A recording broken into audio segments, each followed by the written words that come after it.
शाबी साहब, अपने तवील सहाफती सफर में आपने पार्टियां बनती देखी हैं, पार्टियां टूटती देखी हैं। राना सनाउल्लाह साहब ने हमारे प्रोग्राम में ये दावा किया, जब हमने उनसे पूछा कि ये हो कैसे रहा है, क्योंकि ये बहुत तेज हो रहा है, इतना सक्सेस रेट तो हमने कभी देखा नहीं किसी पार्टी को तोड़ने के लिए, एस्टैब्लिशमेंट का भी।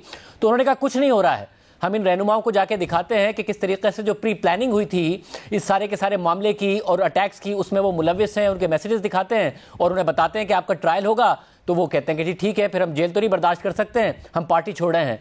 ये इतना ही सिंपल है शामी साहब, क्योंकि सियासी रहनुमाओं ने, क़यादत ने माजी में बहुत जेलें बर्दाश्त की हैं, नून लीग ने खुद ने की हैं। ये इतना ही सादा या कुछ और हो रहा है? शाहजेब साहब शुक्रिया। ये जो कुछ हो रहा है इतना सादा नहीं है। इसके असल में इसके मल्टीपल रीजंस हैं, यानी कोई एक वजह बयान नहीं कर सकते। मुख्तलिफ अफराद जो छोड़ रहे हैं उनकी अपनी अपनी वजूहात हैं।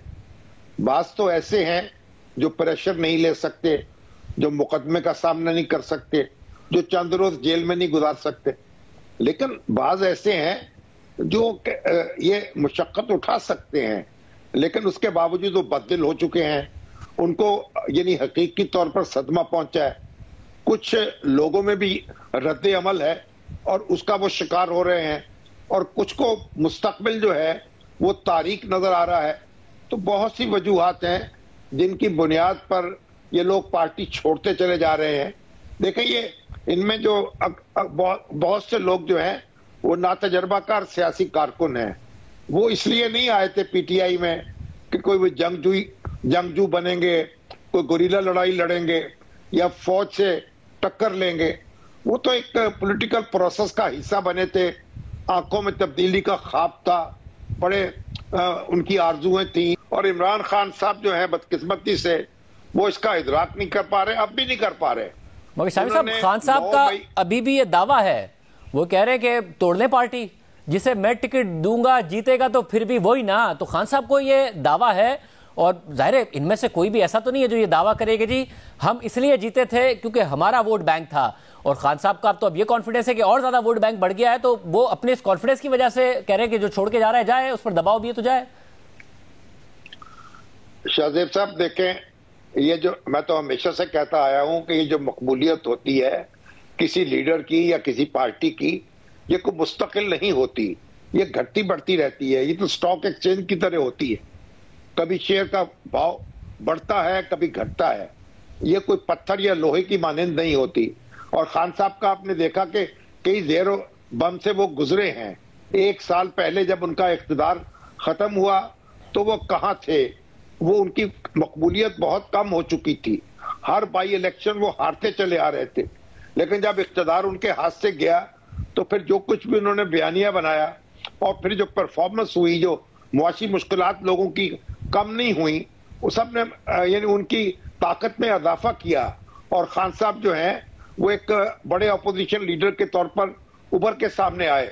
लेकिन उन्होंने जो भी हिकमत अमली अपनाई, जो फैसले किए, जो अहदाफ मुतय्यन किए, वो तो कुछ हासिल नहीं कर पाए, और सड़कों पर रखा उन्होंने मुसलसल अपने हामियों को, और बिलाखिर जो फौज से लड़ा दिया। यानी आप देखिए कि फौज से लड़ने के लिए पार्टीज नहीं बनती, ना पीटीआई इस काम के लिए बनी थी। तो जो एक फजा बनी जिसमें खान साहब समझ रहे थे कि अब उनका एक ही हरीफ बाकी है और उसी से वो निपटना चाहते थे, सियासी हरीफों से तो बात करने को तैयार नहीं थे, और इसी में उनको मुगालता लग गया। अब आप देखें, उन्होंने अपने हरीफ के चुनाव में बड़ी गलती कर दी है। वो समझ रहे थे वो हरीफ कमजोर है। वो हरीफ जितना भी कमजोर हो, उसकी जड़ें अवाम में मौजूद है, उसकी इज्जत जो है लोगों के दिलों में है। लोग शिकवे भी करें, शिकायतें भी करें, तनकीद भी करें, तब भी वो ये लोगों की भारी अक्सरियत ये नहीं मंजर देख सकती कि फौज की सुप्पी हो, उसकी रुसवाई हो और उसको कोई जेर कर ले। तो बहरहाल ये एक बड़ी मगर साहब, हमने माजी में ये देखा है कि ज़ाहिर एस्टैब्लिशमेंट से तो सियासतदानों की लड़ाई हुई, अगर वो शॉर्ट टर्म में उन्हें नुकसान भी हुआ तो लॉन्ग टर्म में जो जीत हुई और प्रिवेल किया वो सियासतदानों ने किया। आपको यहाँ से इस वक्त भी और अगले इलेक्शन में भी इमरान खान साहब के लिए क्या नजर आ रहा है, जितनी तेजी से लोग छोड़ के जा रहे हैं और जिस तरीके से ये सब कुछ हो रहा है? देखें, जब कोई को पैमा जो है वो किसी चोटी से नीचे गिरता है तो फिर आप ये अंदाजा नहीं लगा सकते कि वो कहां जाएगा, जमीन पे पहुंचेगा या कहीं दरमियान में ही हवा में उड़ जाएगा या किसी पहाड़ी पर उसका पांव टिक जाएगा या नहीं टिकेगा। तो खान साहब इस वक्त लुढ़क चुके हैं और अपने आप को संभाल नहीं पा रहे, बल्कि उनको एहसास भी नहीं हो पा रहा कि वो लुढ़के हुए हैं। तो जो वो बातें कर रहे हैं, ये सारा मामला इतना आसान नहीं है। ये 9/11 हो चुका है उनका और बड़ी शदीद सेटबैक हो चुका है, ब्लीडिंग हो रही है, गहरा जख्म लग चुका है और खान साहब पट्टी नहीं कर रहे, ब्लीडिंग नहीं रोक रहे।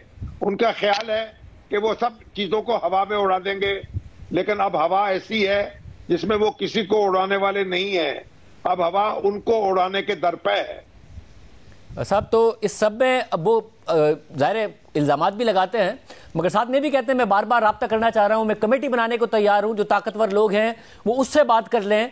तो इस वक्त तो ऐसा लगता है कि जैसे उनसे कोई बात करने को तैयार नहीं है, जिसकी वजह से वो फ्रस्ट्रेट होते हैं और फिर और इल्ज़ामात लगाते हैं। तो क्या फिर ताकतवर हलकों को उनसे बात कर लेनी चाहिए या हुकूमत को आगे बढ़ना चाहिए, बजाय इसके जो कुछ हो रहा है वो हो? देखिए, ताकतवर हलके तो उनसे बात करेंगे नहीं, क्योंकि वो उनकी तो राय ये है कि जो मामला हो वो हुकूमत से होना चाहिए और वो बराह रास्त फरीक बनने को तैयार नहीं है। और इस वक्त जो सूरत हाल है, आप देखें जो जिस तरह 9 मई को जो कुछ हुआ है और जो वाकयात पेश आए हैं, वो तो एक अनप्रेसिडेंटेड है। तारीख में ऐसे मनाजर हमने कभी देखे नहीं है। यानी तो फिर भी जुलूस निकलते हैं, जलसे होते हैं, लोग नारे भी लगाते हैं, लेकिन फौजी तंसीबात पर हमले नहीं करते।